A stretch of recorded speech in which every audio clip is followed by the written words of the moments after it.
অনেক সময় বিরিয়ানি রান্না করার পর বিরিয়ানি অনেকটাই বেঁচে যায়, সেইগুলো যদি আমরা ডিপ ফ্রিজ করে রেখে দিই তাহলে কিন্তু যে কোনো সময় বের করে গরম করে নিতে পারবো।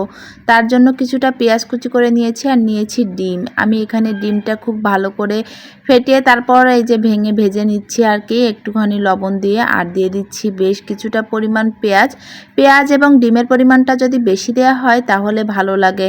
অনেকে আবার বলবে বিরিয়ানির ভিতর আবার ডিম কেন, কারণ অনেক সময় আছে লাস্টে যে বিরিয়ানিগুলো থাকে এই বিরিয়ানির ভিতর কিন্তু মাংসের পরিমাণটা একটু কম থাকে, সেহেতু যদি আমরা ডিম দিয়ে ভাজি করে নিই সেহেতু ফ্লেভারটা একেবারেই টেস্ট হয়ে যাবে, মনে হবে নতুন কিছু খাচ্ছি। এই কারণেই কিন্তু ডিমটা দেওয়া। তাই যে দেখতে পেয়েছো কিভাবে ভাজি করে নিয়েছি, ভাতগুলো দিয়ে খুব ভালো করে নেড়ে চেড়ে নিয়েছি, আর নামানোর কিছুটা আগে বেশ কিছুটা পরিমাণ কাঁচামরিচ দিয়ে দিয়েছি। এখন খুব ভালো করে নেড়ে চেড়ে নামিয়ে নিলেই কিন্তু বিরিয়ানিটা রেডি, আর একেবারে অন্যরকম লাগে খেতে। কারণ প্রথম দিনের বিরিয়ানির স্বাদ আর আজকের বিরিয়ানির স্বাদ একেবারেই ভিন্ন রকম চলে আসে। ট্রাই করে দেখতে পারো তোমরা।